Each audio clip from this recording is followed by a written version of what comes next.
For almost 3 years, the residents of Flint, Michigan have had poison literally running through their pipes. The city's water supply has been tainted by lead and other dangerous pollutants since the city started drawing its water from the polluted Flint River in April of 2014 in an effort to cut costs in the economically depressed city. Now, by January of 2015, though, city officials were ensuring their own supplies of clean bottled water, and the governor's office was informed of the toxic water in February. But it wasn't until October that year that residents were warned to stop consuming the city's toxic water. Since then, though, the people of Flint have relied on bottled water for everything from cooking and drinking.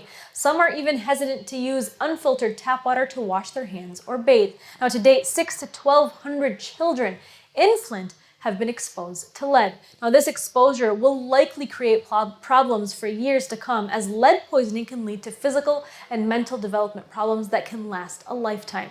Some have even argued that officials have dragged their feet on fixing the problem because the city is 57% Black and 41% poor. A federal judge ruled in November that Flint residents are entitled to have bottled water delivered to their homes as a rough substitute for the essential service that municipal water systems must furnish. And on December 5th, the House and Senate finally agreed to authorize $170 million in aid to support clean Flint water. But this may be too little too late for the people of Flint, who will be feeling the effects of this crisis for decades to come and are even living now with dire illnesses due to the lead. Now, Melissa Mays, a mother from Flint and founder of the group What Are You Fighting For, is here to talk about what led to this crisis, the impacts it's had on her family, and how the government turned a blind eye while allowing Nestle to come in and pump clean groundwater for free. Check it out.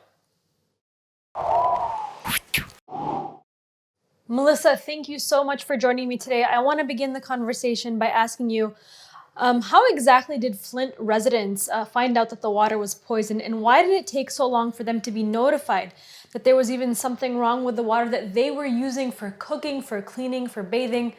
What happened?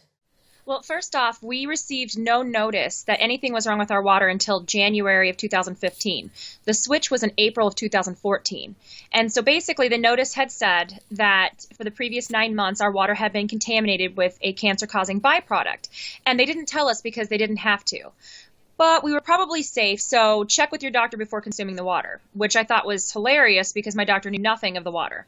People had already been complaining throughout 2014 about brown water, yellow water, blue water in my case, and rashes and hair loss, but nobody was listening. The experts would just tell us, it's okay, we're scientists, trust us, it's just a bump in the road.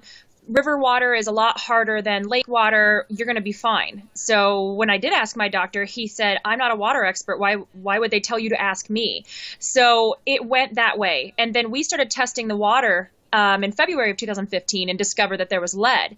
And so we still had to work for months after that. About 6 months later, we got Mark Edwards involved from Virginia Tech, and we showed that there was a widespread lead problem. The state still didn't acknowledge it for another 2 months. Basically, it's the same thing that they're doing now, that the residents, they don't matter, especially not Flint, because we have very little political power here, and we are mostly poor and minority, so we haven't had a voice, and we just don't seem to matter in their master plan. And obviously, for years, the residents of Flint have been suffering the damaging effects of water contamination, including skin lesions, memory loss, and it's even turned the process of bathing into a completely dangerous pastime. Your own family experienced horrific effects from just drinking the water. Tell me about your story and how this has affected you as a mother. Well, showering is a nightmare. It's actually changed my hair color. It feels like it strips your skin right off. You don't ever feel clean. And then there's also breathing problems. I have to keep an emergency inhaler nearby because sometimes the steam in the shower will cause me to have what feels like an asthma attack. And I don't have asthma or COPD, and I'm a non-smoker. But my lung function has been damaged from inhaling these contaminants. My sons over the summer had to go through physical therapy every day. And they still have to do their stretches because lead settles in your growth plates. And for my 12-year-old and my 13-year-old, their growth plates started closing up prematurely. So they're hardening. So as their bones grow, their muscles and joints aren't growing. So they're in constant pain and they're hunched over. They had to stop playing sports. My youngest has a white blood cell count of 4.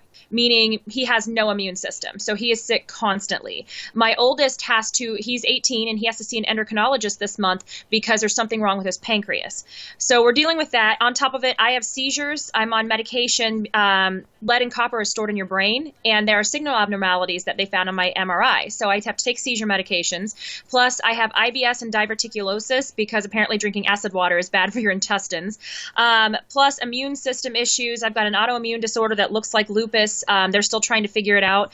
We have just massive amounts of specialist doctor's appointments constantly because our bodies are basically flipping out and breaking down. And I'm only 38. So I have a baggie full of medications I have to take every day that I never thought I'd have to worry about for another 30 years of my life. First of all, we want all of our water bills refunded since April of 2014, and we don't pay a water bill until the water is actually safe by medical levels, not by what the state's trying to say.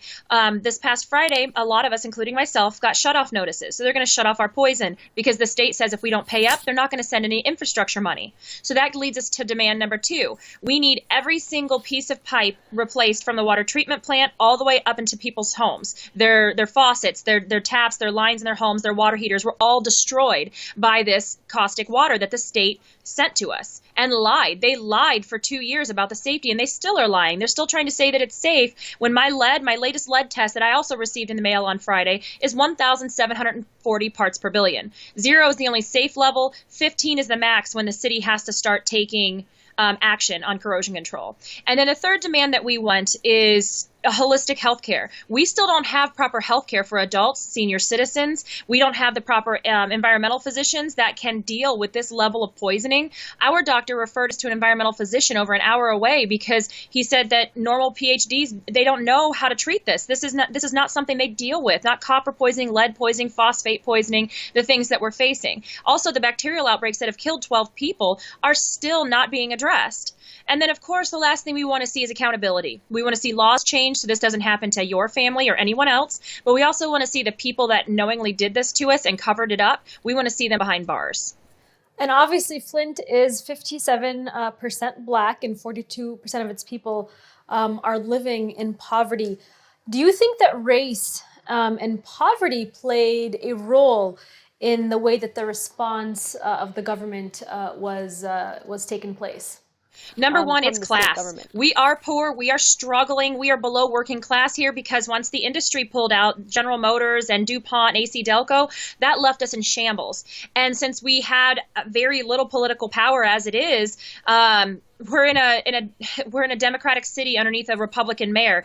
Nobody wants to listen to us. And yeah, because we are a majority minority city, nobody wants to listen. Not the media. They all want to have this image of yelling crazy Black people, and that's not what we are. And if we are yelling and crazy, it's because we're being poisoned and lied to, and people are dying, and no one's doing anything. So we have every right to be emotional. But they portray us like we're crazy. So we are some of the most educated people when it comes to water chemistry because, yeah, we're poor, but we're not stupid.